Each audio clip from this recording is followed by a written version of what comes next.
All right, so this video is going to be focused on Milton Friedman and the application of his theory, his core principles, to specific case studies.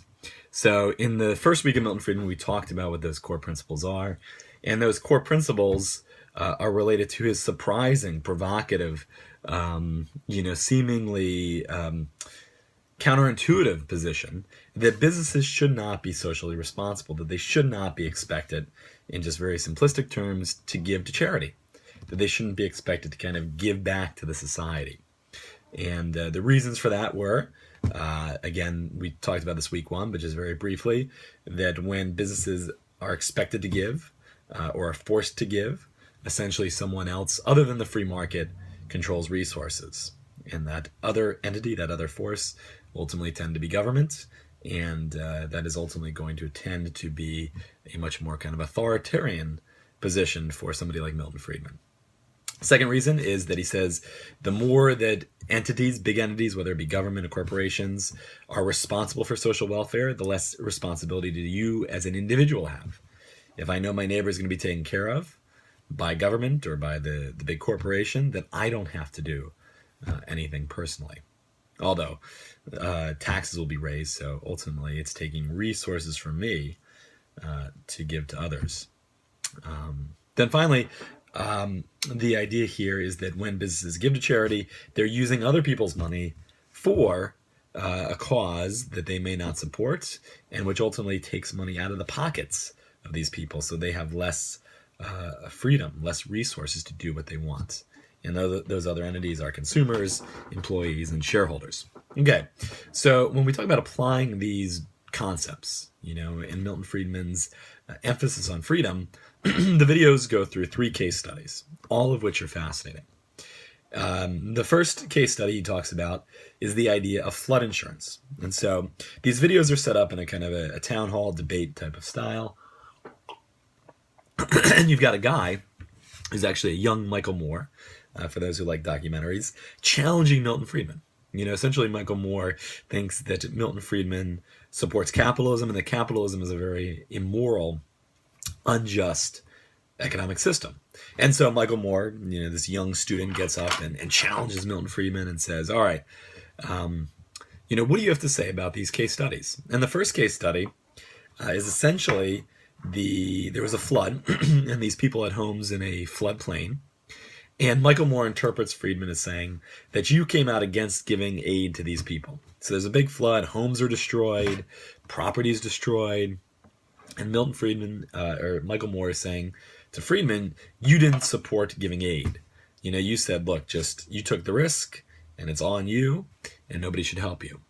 And Milton Friedman, and he's incredibly witty, incredibly funny, and incredibly good-natured in these videos, essentially says, look, you got me wrong. I didn't come out against private individuals giving aid. I didn't come out against people that are friends and neighbors from coming to their property, to helping them rebuild, to helping them clean out.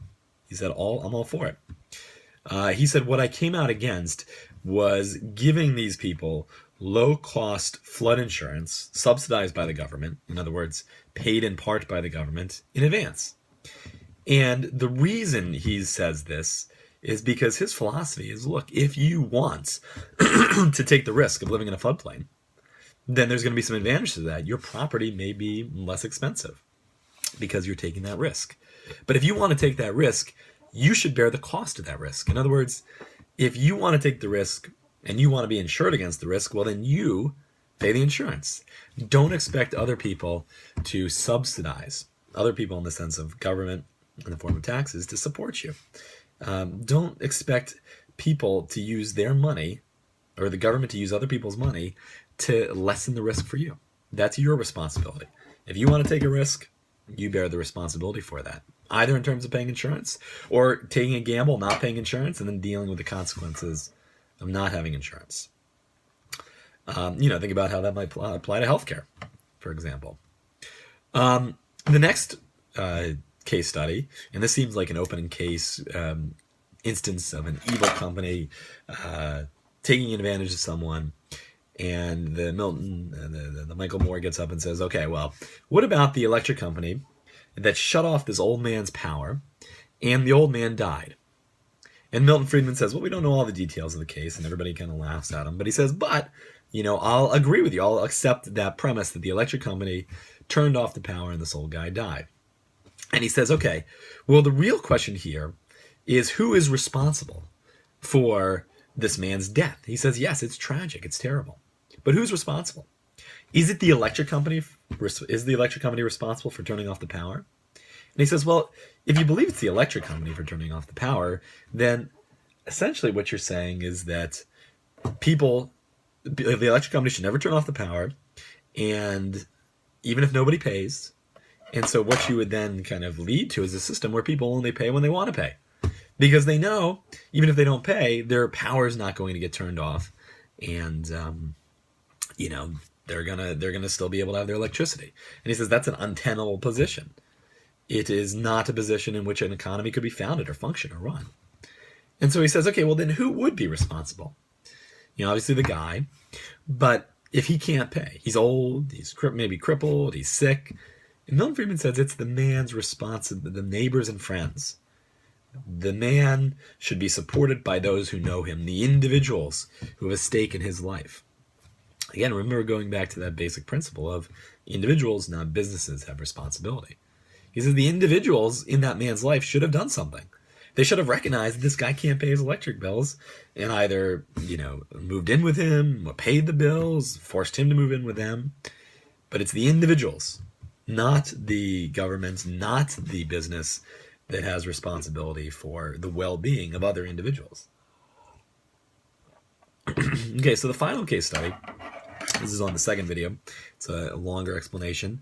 Classic example, the Ford Pinto.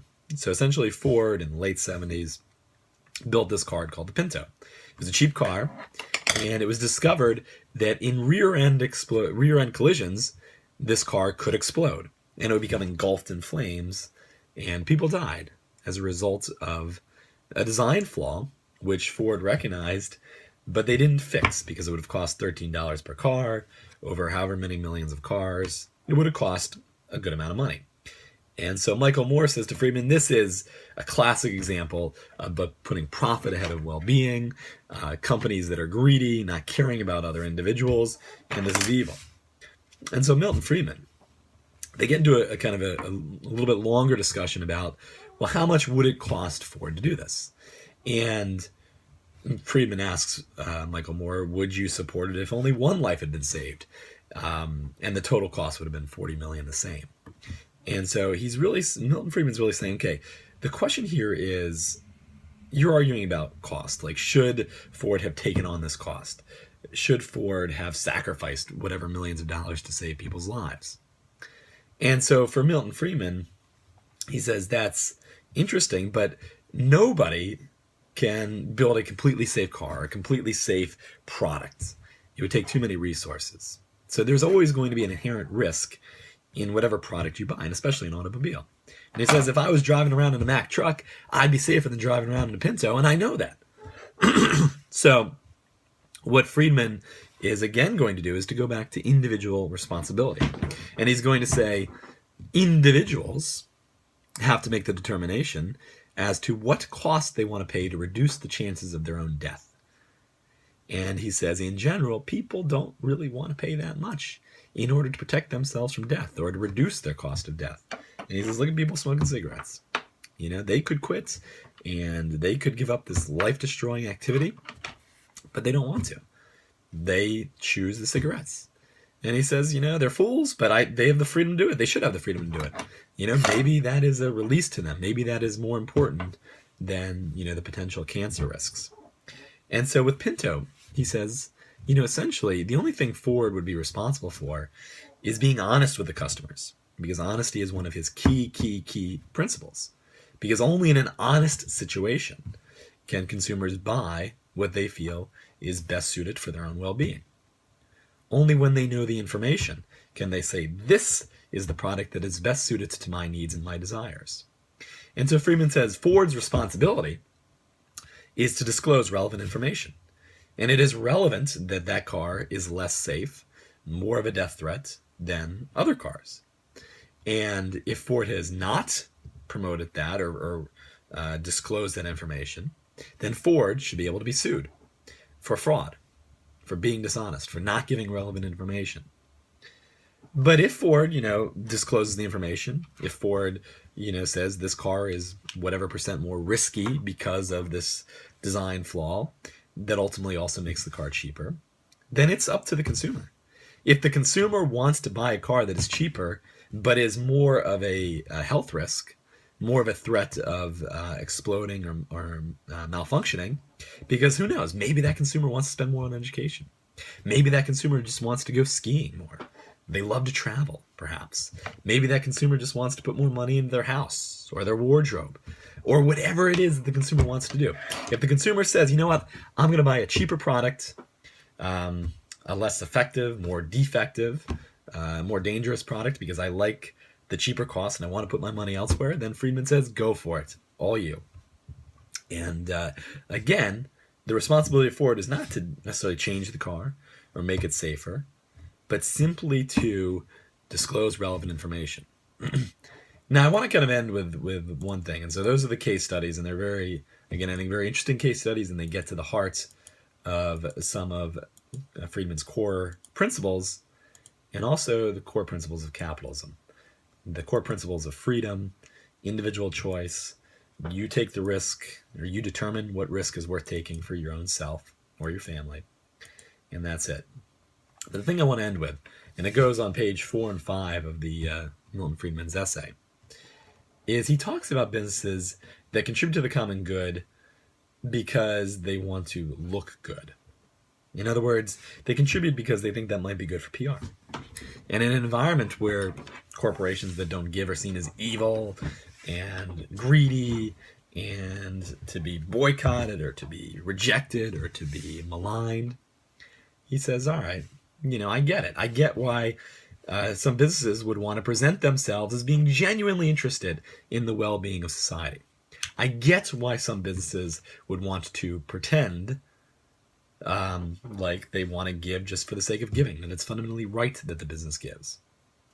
And he says, I can't put up much of a fight, because if I was to say to these companies, don't give, because ultimately it's bad for social welfare, ultimately when companies give and feel forced to give to charity, it's ultimately you create a less free, less prosperous society. I'd essentially say to those companies, don't do what you deem to be in your self-interest for a social good. And so I'd be contradicting myself. But he does say, you know what, I really admire those companies that don't give and are honest about it and say, look, our focus is to make the best product at the cheapest price, and that's how we contribute to social welfare. That's our model. That's our good. And he says, I really respect those companies. Because in the other way, those companies that pretend to give for the sake of giving, not because it's in their self-interest, are being a bit deceitful, are being a bit manipulative. And that goes back to Milton Friedman's core principle that honesty is really a key in business. And so while he can't malign, while he can't tell those companies to stop giving to charity, he can say, I do respect those that don't, or those that give and are kind of honest about it. Might say, yeah, we're going to give because we think this might be good for our image. All right, so that is Milton Friedman, a provocative, really interesting thinker. There's tons of videos about him, or on him, with him talking on the internet. They're a source of endless and fascinating insight. And so I promote it, and I encourage you to learn more about his thought and his philosophy.